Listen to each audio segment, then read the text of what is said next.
मैं आपको बताना चाहूंगा कि मैंने उपवास रखा है। अब वैसे 45 घंटे यानी लगभग 2 दिन हो गए हैं। मैं बस पानी पी रहा हूँ, खाना बंद है।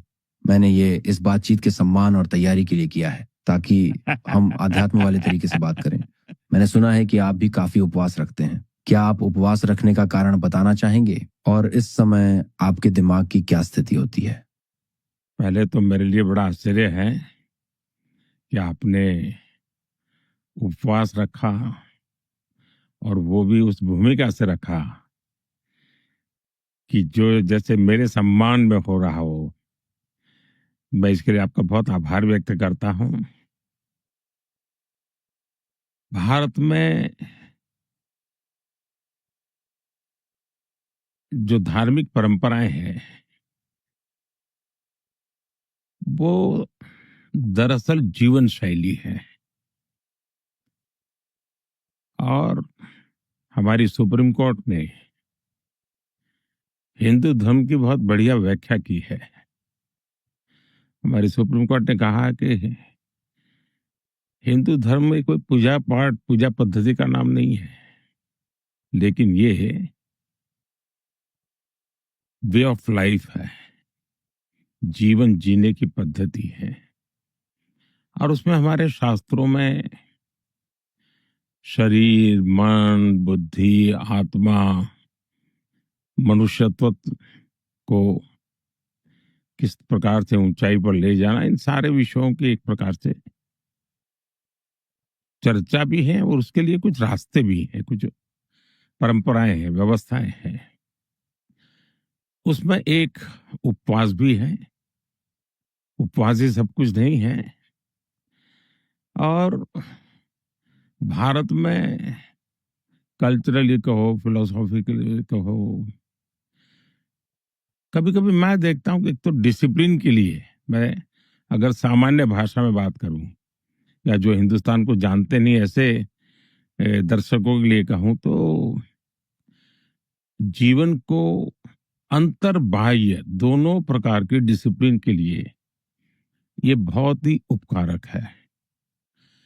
ये जीवन को घड़ने में भी काम आता है। जब आप उपवास करते हैं तो आपने देखा होगा, जैसे आपने कहा कि आपने 2 दिन से पानी पर रहे हैं, आपकी जितनी इंद्रिय है, खास करके सुगंध की हो, स्पर्श की हो, स्वाद की हो, ये इतनी जागरूक हो गई होगी कि आपको पानी की भी स्मेल आती हो।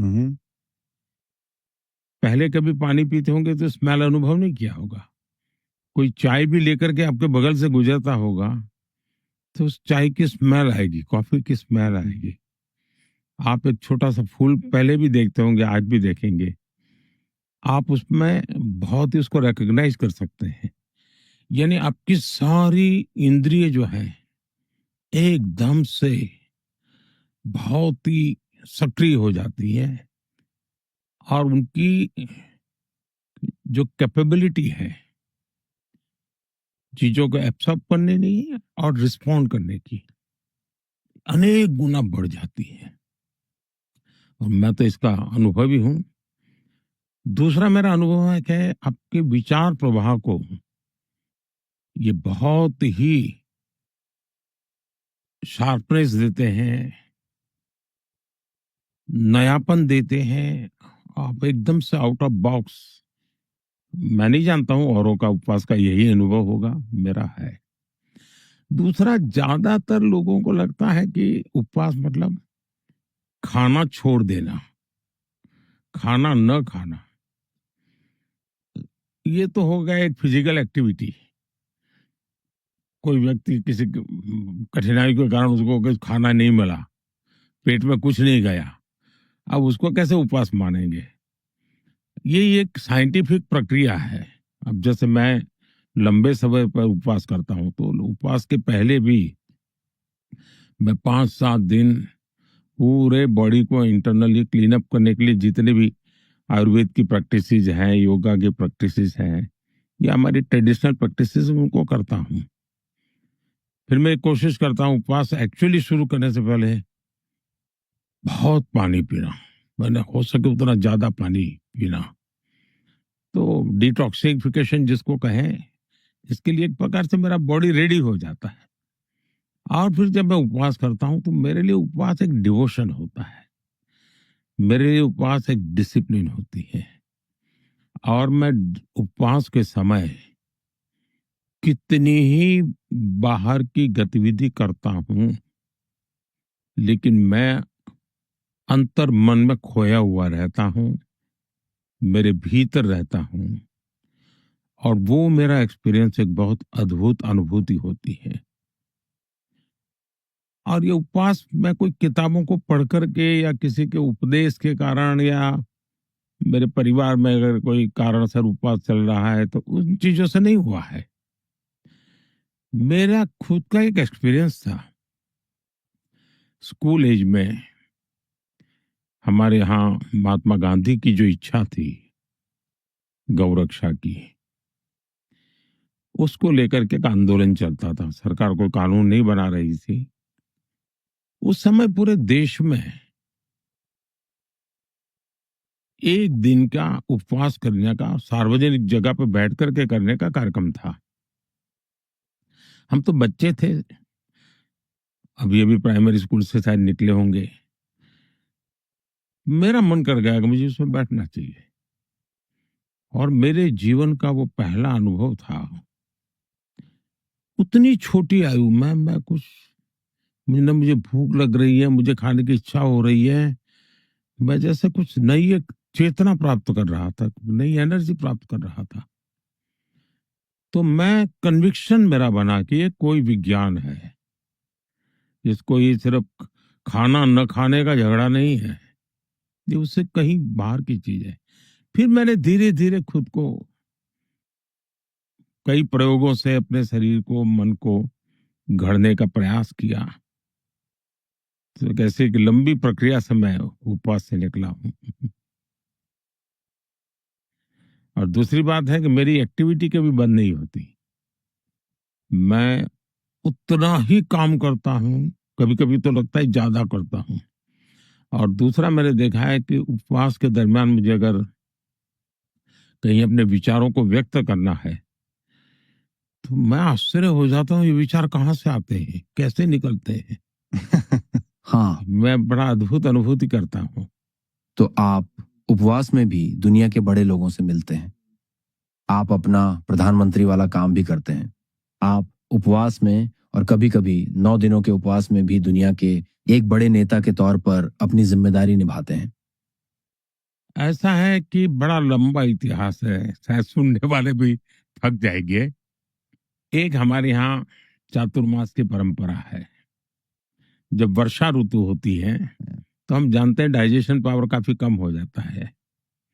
और वर्षा ऋतु में एक टाइम ही भोजन करना है, यानी 24 आवर्स में एक टाइम। और वो मेरा करीब जून मिड से शुरू होता है, तो दिवाली के बाद करीब करीब नवंबर आ जाता है। करीब 4 महीना, 4.5 महीना वो मेरी एक परंपरा चलती है, जिसमें मैं 24 आवर में एक बार खाता हूँ। फिर मेरा एक नवरात्रि आता है जो आमतौर पर भारत में सितंबर अक्टूबर में होता है। और पूरे देश में उस समय दुर्गा पूजा का उत्सव होता है, शक्ति उपासना का उत्सव होता है। वो एक 9 दिन का होता है। तो उसमें मैं पूरी तरह सिर्फ गर्म पानी पीता हूँ। वैसे मैं गर्म पानी तो मेरा रूटीन है, मैं हमेशा ही गर्म पानी पीता हूँ। मेरा पुराना लाइफ ऐसा था कि जिसके कारण एक आदत मेरी बनी हुई है। दूसरा एक मार्च अप्रैल महीने में नवरात्रि आता है, जिसे हमारे यहाँ चैत्री नवरात्रि कहते हैं, जो अभी शायद इस वर्ष 31 मार्च से शुरू हो रहा है। तो वो 9 दिन मैं उपवास करता हूँ। उसमें मैं कोई एक फल एक बार दिन में, यानी 9 दिन के लिए, जैसे मान लीजिए मैंने पपैया तय किया, तो फिर 9 दिन तक पपैया सिवाय कोई सी चीज को हाथ नहीं लगाऊंगा और सिर्फ एक बार लूंगा। तो वैसा एक 9 दिन का मेरा वो रहता है। तो साल भर में इस प्रकार से मेरा जो सालों से एक परंपरा मेरे जीवन में बन चुकी है, शायद ये मैं कह सकता हूँ 50-55 साल से मैं ये इन चीजों से कर रहा हूँ। क्या कभी ऐसा हुआ है कि आप किसी दुनिया के बड़े नेताओं से मिले हों और पूरी तरह उपवास पर रहे हों? उनकी क्या प्रतिक्रिया थी? आप भूखे रह सकते हैं, ये देखकर उन्हें कैसा लगता है? और मैं आपको बताना चाहूंगा कि आप बिल्कुल सही हैं। मेरे 2 दिन के उपवास के कारण मेरी सजग रहने की क्षमता, मेरी चीजों की महसूस करने की क्षमता मेरे अनुभव में बहुत बढ़ गई है। मैं पूछ रहा था कि आपको किसी नेता की कहानी याद है जब आपने उनके सामने उपवास रखा? ऐसा है कि ज्यादातर लोगों को पता नहीं होने देता मैं। ये मेरा हाँ, निजी मामला है, तो मैं इसकी कोई पब्लिसिटी वगैरह, ये हाँ।